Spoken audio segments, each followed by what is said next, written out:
Very good.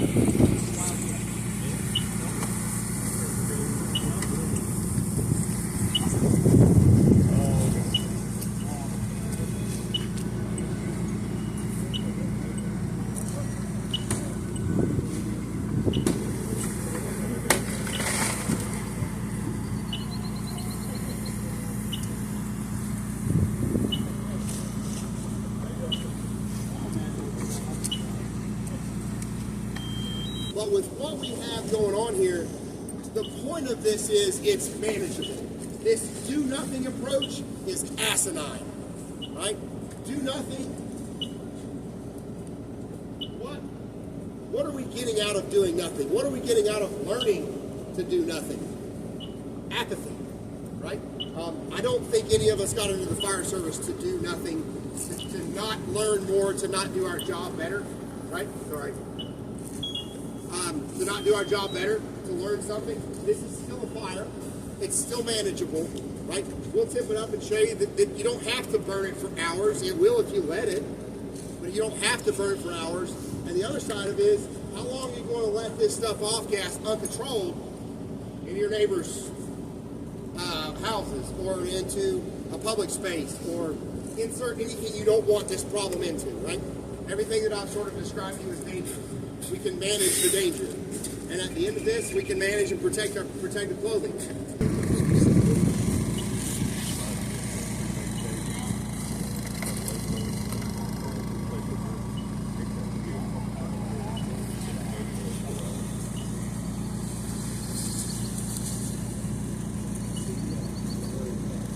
What you couldn't see was the battery case had gotten to about 350 degrees, but it was staying inside the battery case. Still to do that.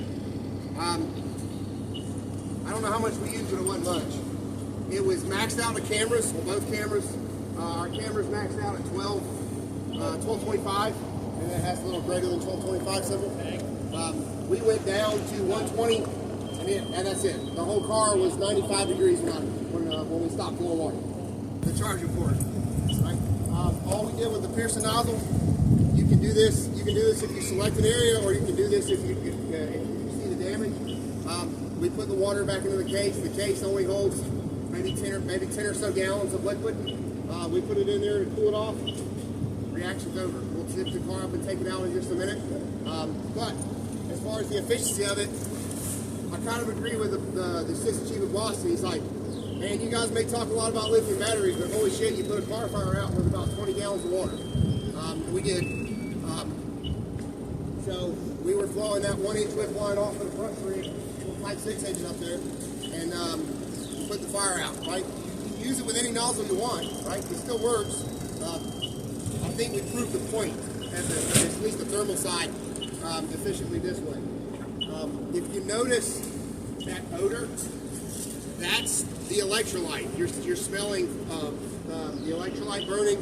You're smelling the off-gassing there. Fluoride releases, things of that nature for fluorinated substances.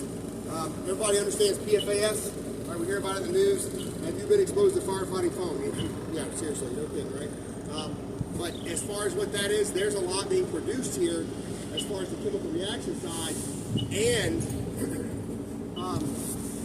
it's being released by some of the base components of how it's built. I told you that there's a PTFE separators in there, so you'll have some of those things coming out, but at extreme temperatures, right?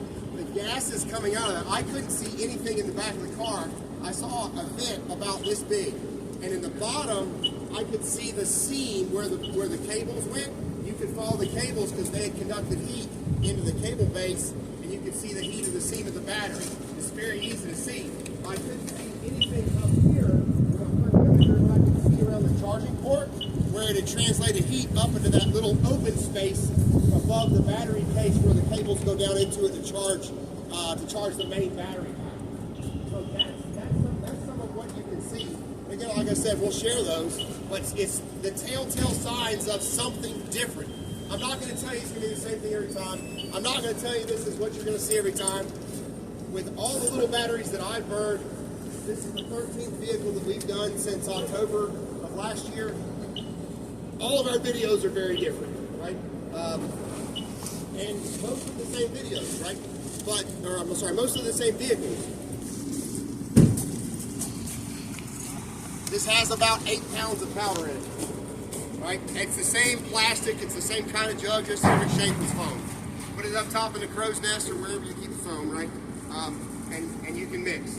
Nothing says you have to use it immediately. It works better if you use it immediately. If you got here and you hit it and we didn't realize it was an EV, like, oh man, it's an EV, we have this stuff. 250 gallons is what this can is metered for. Now, we've done the math. There's a lot of really cool chemistry. So this is 250 to 300 gallons. There's a little bit of a leeway, but it still keeps you in a very tight window. And it scales that way, right? Once you dump it in, it's ready to go. You see, recirculate, you're ready to go. Like 30 seconds or less, right? If you want to feel it, it will not hurt you, and it's slippery, right? It's also really good soap. It's got that texture, but it feels like surfactant in water, soap in water. This now, when I say this is mixable water, it will mix the water. So if you take Dawn dish liquid, and pour it into a sink, and you make soapy water, the soap stays in the water. It doesn't come out of the water, doesn't separate. This is the same idea about how it breaks down in water, right? But it's a light powder. That's a little bit was left over stuff. So it's just a very light powder. Will go away. Will not hurt you. Right? Completely safe. As far as residual inside the pump, do you need to rinse pumps? Nope. Will not hurt your pumps. Will not hurt your seals. Won't hurt anything on your fire engine, really. Nozzles, any of that kind of stuff. And it won't hurt your protective clothing or any of the other subcomponents of SCBA's, helmets, masks, hoods, any of that kind of thing. So it's not 30 gallons a minute on a 1-inch line, right? You can go higher, it works fine. Whatever your prescribed pumping characteristics are for whatever your nozzle and hose setup is, follow that guideline. It is just water that is really, really efficient now at quite a few fires, right? So as far as that goes, we just pumped this. It's a 100 psi line. We ran it to the specification of the hose and the nozzle. You would do the same thing when we ran the 175/50 lines today. You can run 175/50, it just goes faster. Yeah. Okay. That's really the only difference. 10 years like this, just like foam. Like as long as you protect what's inside of it. So foam is good for 10 years as long as the container is not eaten up by the UV rays. Same idea. Mixed in, like if you dumped it in the tank and you never use it, I hope this never happens, but you're good for 5 years inside of your tank when you mix it, right? And that's just because temperature, it's less controlled, but 5 years is still a long time. I don't think your water's going to sit in your tank for 5 years. Gosh, I hope not. Yeah. From time of order placement to order delivery, I've been telling people 7 to 10 days. Yep, within about a week. Just to get the processing and everything done. It's sitting on pallets in Georgia. Yeah, so we just got to make it in Georgia. Get PO and set up. So I'm saying 7 to 10 days. This is made in Nahunta, Georgia. If you don't know where that is, it's okay. No one does. It's in South Georgia, but we make it there and ship it direct. I think. What's one of those two cars? The blue one. Yep. So we put it out with about 100. I don't know. It's hard to tell. We figured the time, the seconds that we floated out of the 175/50 line, between 90-ish and 100 gallons in about a minute. No, like that's it. We shut it off and stopped. Other applications like B, C, and D fires?